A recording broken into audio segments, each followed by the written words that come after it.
नाशिकमध्ये आलेला आहात, बरेचसे प्रश्न आहे नाशिक जिल्ह्यामध्ये, काय नेमकं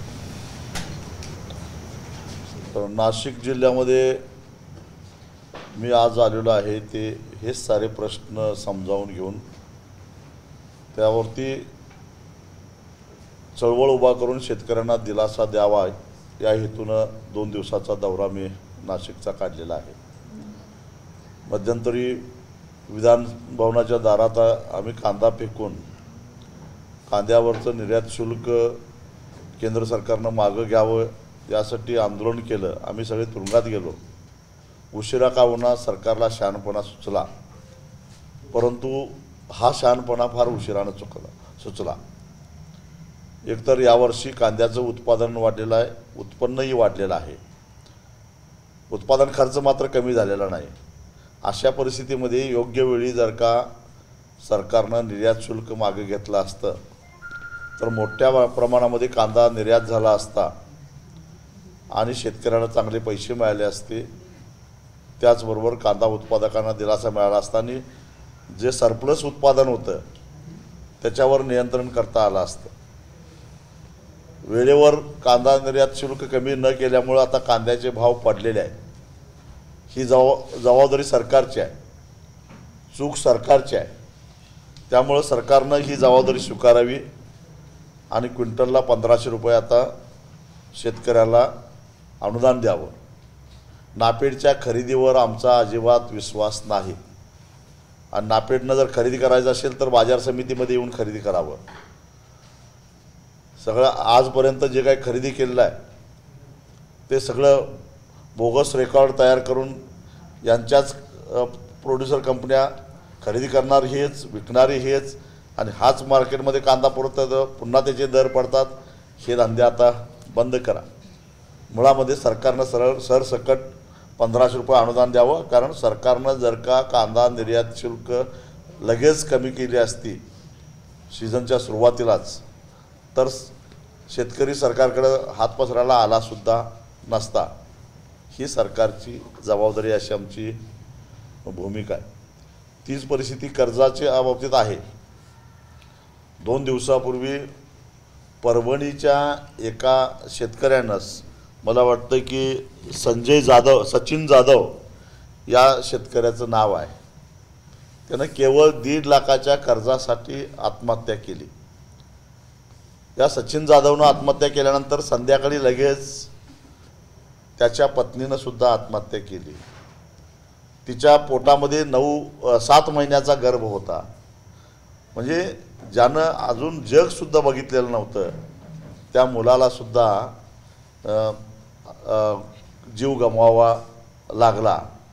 खरं तर सरकारला लाज वाटली पाहिजे, कारण सुनील तटकरेंच्या घरी 1 वाटी आमरस आणि 1 मोदक खाण्यासाठी देशाचे गृहमंत्री गेले आणि त्यासाठी स्पेशल हेलिपॅड करावं लागलं। त्यासाठी 1.5 कोटी रुपये खर्च झाला। म्हणजे 1 वाटी आमरस आणि 1 मोदकाची किंमत 1.5 कोटी, त्यासाठी तेवढा खर्च करायची तयारी आहे। पण इथं सचिन जाधवला मात्र 1.5 लाखाच्या कर्जासाठी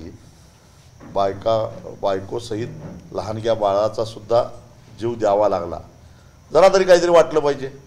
या सरकारनं आम्हाला सांगितलेलं होतं की महायुतीचं सरकार पुन्हा आलं तर शेतकऱ्याचा 7/12 कोरा करू, पण 7/12 कोरा नाही झाला। त्याचबरोबर त्यांनी दुसरंही आश्वासन दिलेलं होतं जाहीरनाम्याद्वारे, शेतकऱ्याला हमीभावाच्या वर 20% अनुदान देऊ। यांच्या आश्वासनाचा हिशोब केला तर महाराष्ट्रामध्ये शेतकऱ्यांनी जो सोयाबीन विकलेला आहे तो हमीभावापेक्षा किमान 1200 रुपये क्विंटलला कमी किमतीमध्ये विकलेला आहे। महाराष्ट्रामध्ये सरकारशिवाय इतरत्र मार्केटमध्ये विकलेल्या सोयाबीनचा जर हिशोब केला तर जवळपास 8,500 कोटी रुपये हमीभाव न मिळाल्यामुळे शेतकऱ्याचं नुकसान झालेलं आहे। आणि 20%चा हिशोब केला तर त्याच्यावर अजून 1000 रुपये जर गृहीत धरलं म्हणजे 6000 रुपये त्यांना अपेक्षित होतं सोयाबीनला, तर ते 7000 रुपये म्हणजे जवळपास 15,000 कोटी रुपयाचं नुकसान एका सोयाबीन उत्पादक शेतकऱ्यांचं या सरकारच्या या फसव्या घोषणेमुळं झालेला आहे. अजितदादा पवार स्वतःला शिस्तप्रिय अर्थमंत्री समजतात. मागच्या सरकारमध्ये सुद्धा तेच अर्थमंत्री होते. त्यांना राज्याची आर्थिक स्थिती खडानखडा माहिती होती. मग त्याने महायुतीच्या नेत्यांना का सावध नाही केलं की आपण नाही सातबारा कोरा करू शकत? का त्यांनी ते शेतकऱ्यांची दिशाभूल केली? का विश्वासघात करून फसवून शेतकऱ्यांची मतं घेतली? या प्रश्नाची उत्तरं द्यावी लागेल. एका बाजूला अशा फसवा घोषणा करायच्या, दुसऱ्या बाजूला रोजगार हमीच्या कामातून जे काही पानंद रस्ते झालेले आहेत त्या रोजगार हमीच्या कामावर काम करणाऱ्या मजुरांचे 6-6 महिने झाले अजून त्याचे मजुरी मिळालेली नाही. 3-3 वर्षे झालं शेतकऱ्यांचं ठिबक सिंचनाचं अनुदान मिळालेलं नाही. आणि वेगवेगळ्या विभागाला कपाती लावलीत. आदिवासी विभागाला कपात लावली, समाज कल्याणला कपात लावली. आणि मग हा सारा पैसा गेला कुठं? आणि मग तुमच्याकडे पैसे नव्हते तर घोषणा केल्या कशासाठी? ठेकेदार मोर्चे काढतायत. ठेकेदारांच्याकडून टक्केवारी घेऊन तुम्ही कामं मंजूर करून घेतली. कामं निकृष्ट झाली. पावसामध्ये बरीचशी कामं वाहून गेली. असा सगळा राज्याचा बट्ट्याबोळ झालेला असताना आता आणि नवनवीन आश्वासनं हे सरकार द्यायला लागलं आहे. यांच्यावर आमचा विश्वास नाही. पहिल्यांदा यांनी कबूल केल्याप्रमाणे 7-12 कोरा केला पाहिजे. नाशिक जिल्ह्याची तर परिस्थिती याहून वेगळी आहे. नाशिक जिल्ह्यामध्ये साधारणपणे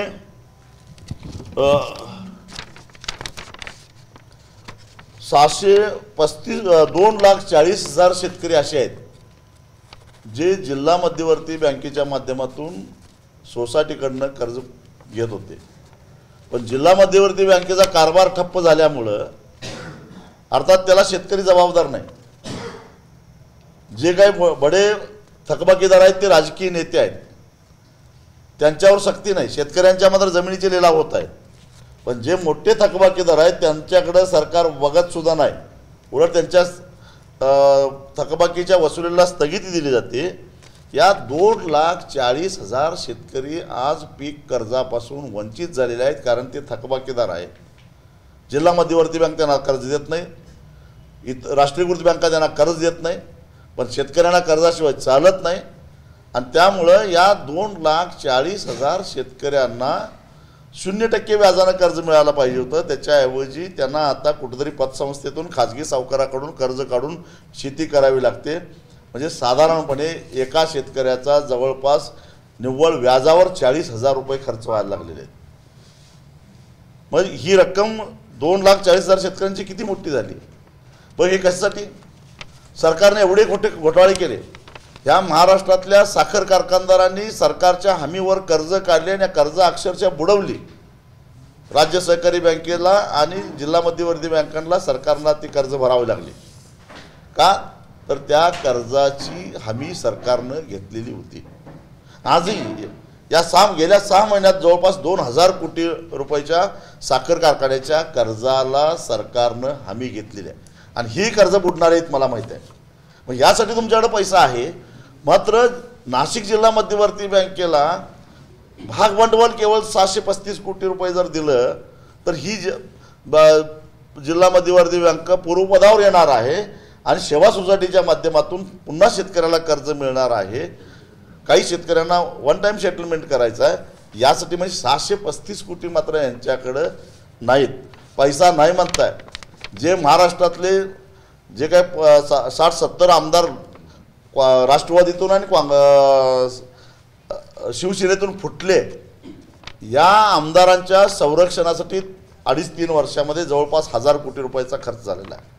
हे खर्च ते त्यांच्या स्वार्थासाठी फुटले, 50 खोक्यासाठी फुटले. पण त्यांच्या संरक्षणाचा खर्च राज्य सरकारला किमान 1,000 कोटी रुपयाचा त्यांनी माहिती सरकारनं जाहीर करावी. ह्या आमदारांच्यावर संरक्षणासाठी खर्च किती झाला. आत्ता त्यांचं संरक्षण काढून घेतलं. पण 2-2.5 वर्ष हे जे वळू पोचले ते त्यासाठी तुमच्याकडे पैसे आहेत. आणि मग नाशिक एवढ्या पैशातनं तर नाशिक जिल्हा मध्यवर्ती बँक कार्यान्वित झाली असती. जवळपास 10 लाख ठेवीदारांना त्याचा फायदा झाला असता. त्यांच्या ठेवी परत मिळाल्या असत्या. बँकेचं चलन सुरू झालं असतं. मग अशा विधायक गोष्टी करायला यांच्याकडं पैसे नाहीत. पण म्हणून हे सरकार आता जनतेचं सरकार राहिलेलं नाही. या सरकारचं बँकावर सुद्धा नियंत्रण राहिलेलं नाही. ज्या मायक्रो फायनान्स कंपन्या या धनदांडग्यांच्याच कंपन्या आहेत, यांनी अक्षरशः सर्वसामान्य कर्जदाराला लुटायला सुरुवात केली आहे. 18-18, 20-20, 22-22% व्याजाची आकारणी केली जाते. लोकांना धमकावलं जातं, घराला कुलपं लावली जातात, महिलांचे विनयभंग होतात, त्यांना लज्जा येईल अशा प्रकारचं वर्तन हे धनदांडगे बाउन्सर करतात त्यांच्याबरोबर. आणि असं असताना कधी कायदा आणि सुव्यवस्था काय करते, सरकार काय करतंय? खरं तर RBIनं सांगितलंय 12%च्या वर या मायक्रो फायनान्स कंपन्यांनी व्याजाची आकारणी करायचं नाही. मग 18 आणि 22% व्याज कसं काय होतं यांचं?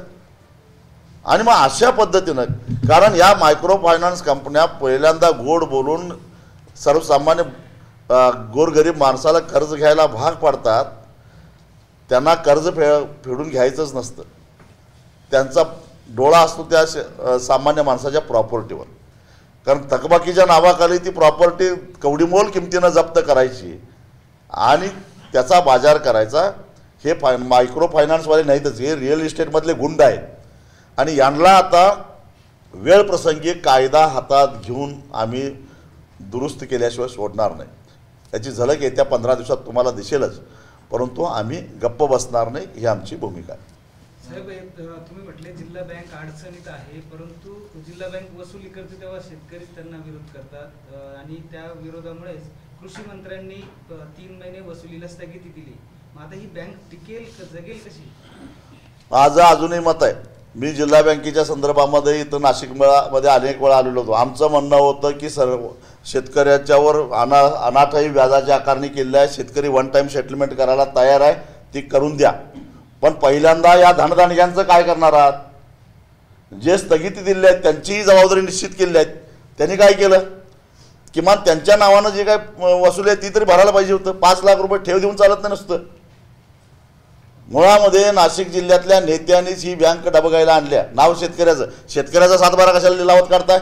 या धनदांडग्यांचा पहिला लिलाव काढा आणि त्यांचा लिलाव संपल्यानंतर दुसरा लिलाव शेतकऱ्यांचा काढा, आमची हरकत नाही. पण मुळामध्ये फक्त 635 कोटी रुपये आज ह्या क्षणाला राज्य सरकारनं जर का परतीच्या बोलीवर उसने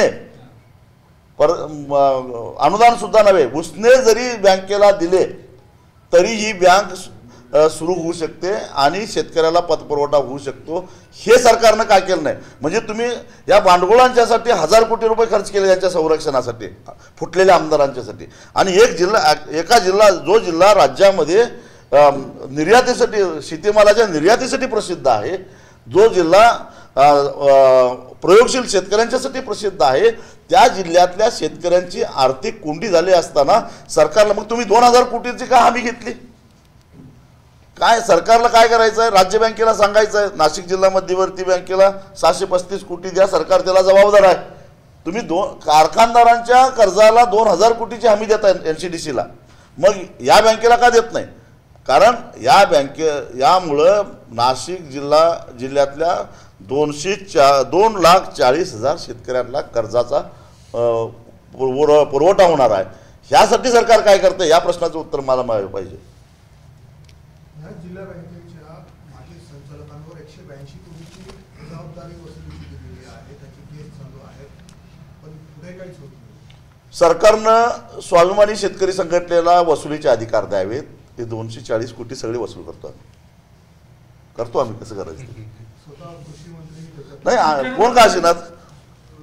शेट्टी साहेब, प्रामुख्याने जर बघितलं तर यामध्ये 182 कोटींचा त्यांच्यावर जो ठपका ठेवण्यात आलेला आहे, त्यामध्ये काही संचालकांना जे लोकप्रतिनिधी आहेत त्यांना त्यामध्ये एक सवलत देण्यात आली, त्यांना बाद करण्यात आलं. मात्र उर्वरित जे आहेत त्यांच्यावर ठपका ठेवलाय, त्यांच्या वसुलीबाबत एक चकार शब्दही सरकारच्या माध्यमातून काढला जात नाही. आमचं म्हणणं असं आहे की आम्हाला त्यांच्या राजकारणात काही देणं घेणं नाही.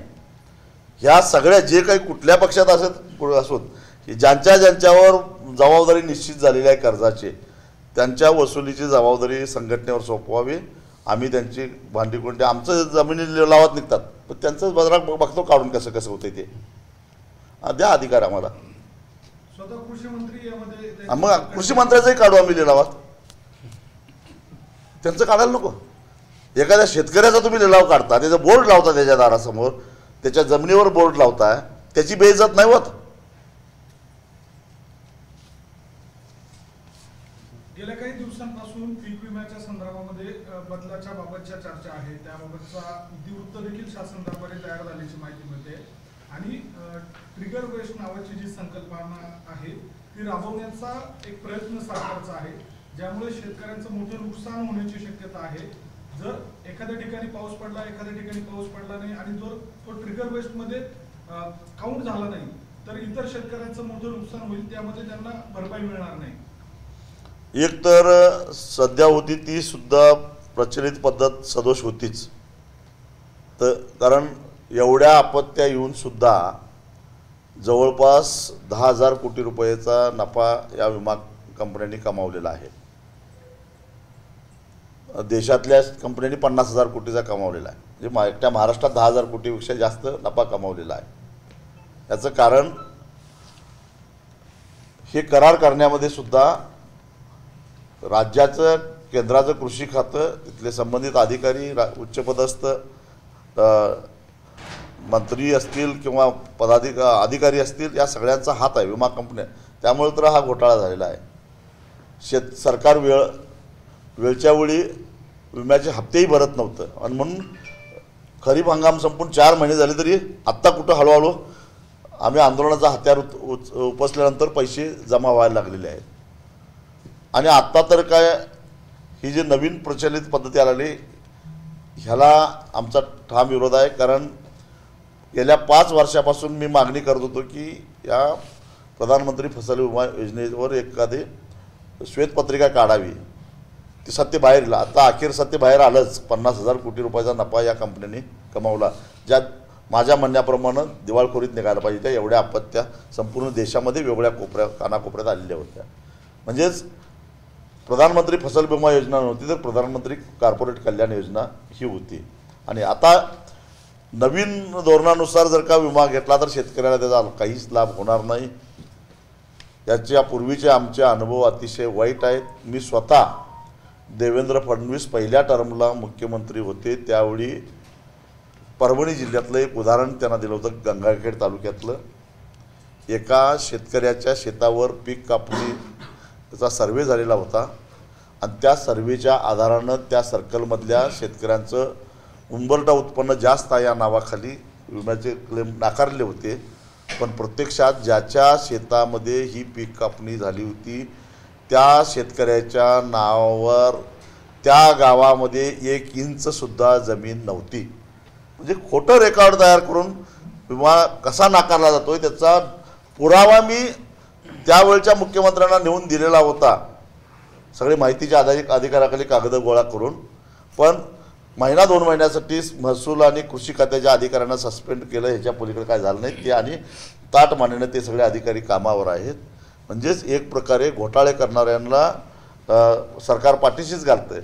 तीच परिस्थिती आता पुन्हा होणार आहे. उंबरठा उत्पन्नाच्या आधारानं हे होत नाही. एका वावरामध्ये 4 कोपऱ्यामध्ये 4 प्रकारचं पीक असतं, कसा विमा देणार? एका कोपऱ्यामध्ये पीक चांगलं असतं, दुसऱ्या कोपऱ्यामध्ये मार खाल्लेलं असतं. पाऊस पडला तर अशी परिस्थिती. बरं, ही आत्ता नाही, अगदी आमच्या पूर्वजांनी सुद्धा सांगितलेलं आहे की शिवारामध्ये ज्यावेळी आवतं करतोय त्यावेळी एका बैलाच्या शिंगावर पाऊस पडतो आणि एका बैलाच्या शिंगावर पाऊस पडत नाही. ही मन जुनी आहे.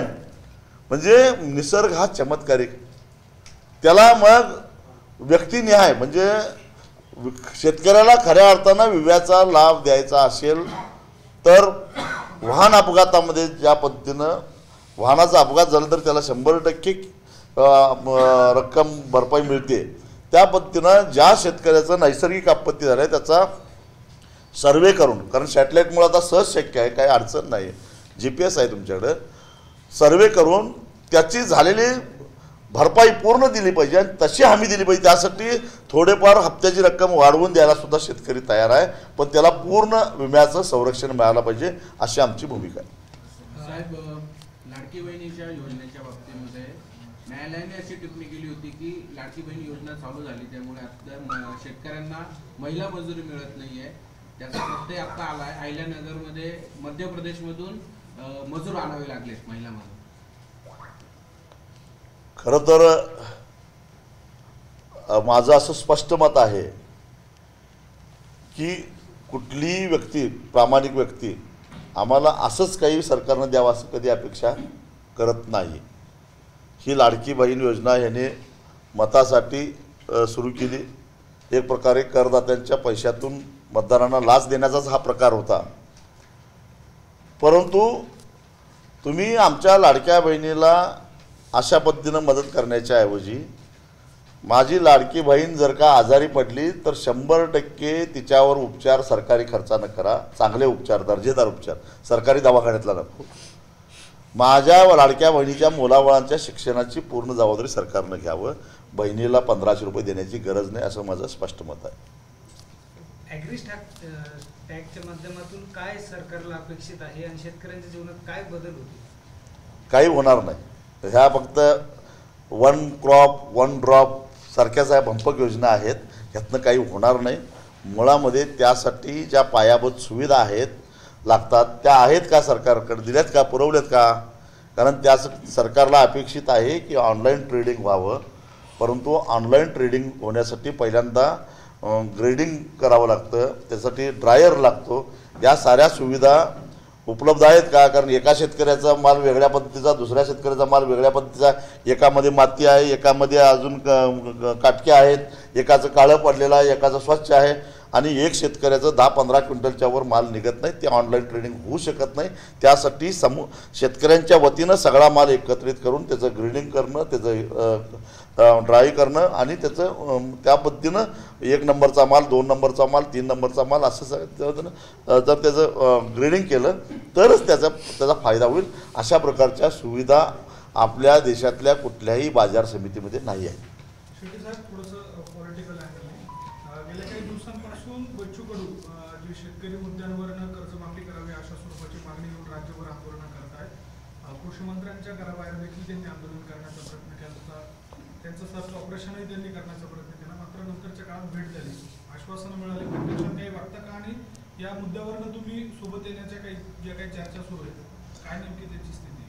शेतकरी चळवळीमध्ये शेतकऱ्याला न्याय देण्यासाठी जे येतील त्यांना बरोबर घेऊ, त्यांचं स्वागत करू. काही काळानं काही लोक थांबले तर धन्यवाद, तुम्ही आत्तापर्यंत साथ दिली असं सांगू, पुढं जाऊ. आमचं हे अशा पद्धतीनं काम चालू आहे. बच्चू कडू यांच्यासोबत काही त्याबाबतची चर्चा झाली? नाही, मध्यंतरी झाली होती एकदा विदर्भात त्यांची माझी भेट झाली होती, पण अलीकडं 8-10 दिवसात काही नाही झाली. कर्जमाफीचा मुद्दा ते लावून धरत आहे. अशी परिस्थिती आहे की शेतकऱ्यांना कर्जमाफी व्हायला हवी किंवा काय आपल्या संघटनेची मागणी? महायुतीच्या नेत्यांनी जाहीरनाम्याच्या माध्यमातून महाराष्ट्रातल्या शेतकऱ्यांचा 7-12 कोरा करायचं आश्वासन दिलेलं आहे. त्यांनी ते पाळावं. कारण देशातील 9,26,947 उद्योगपतींचं जवळपास 16 लाख कोटी रुपयाचं कर्ज गेल्या 10 वर्षात राईटअप झालेलं आहे. त्या तुलनेनं आमचं 1% कर्ज नाही आहे. मग आमचं का होत नाही, एवढंच आमचं म्हणणं आहे.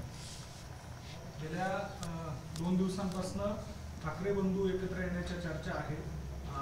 अनेक राजकीय व्यक्ती त्याबाबतचं मत प्रदर्शित करताय. आपलं मत त्याबाबत आलेलं नाही. काय वाटतं, आपल्याला यायला हवे की काही त्याचा बदल? ती एक झाले आणि महाराष्ट्राच्या जनतेच्या बाजूने आले तर चांगलीच गोष्ट आहे. नाही आले तर आमच्या त्यांना शुभेच्छा आहेत. एकत्र येऊन शेतकऱ्यांना त्याचा फायदा होऊ शकतो असं वाटतं? कुठल्या उद्देशानं ते एकत्र येतात तो उद्देश कळल्याशिवाय त्याच्यावर मत परिवर्तन करणं चुकीचं होईल. शेतकऱ्यांचा 7-12 कोरा व्हावा याबद्दल आंदोलनं होत आहेत. कृषी मंत्र्यांपर्यंत देखील आंदोलनं पोहोचत आहेत. आपण काय आक्रमक भूमिका घेणार आहात का सरकार विरोधी, कर्जमाफी व्हावी किंवा? नाही, आमची भूमिका आम्ही क्लिअर केलेली आहे.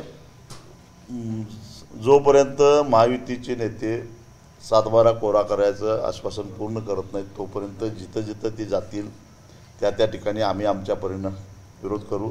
2 दिवसापूर्वी मुख्यमंत्री अमरावतीला गेले होते. त्या ठिकाणी आमच्या कार्यकर्त्यांनी त्यांना अडवण्याचा प्रयत्न केला आणि हा काय पहिला आणि शेवटचा प्रयत्न नाही.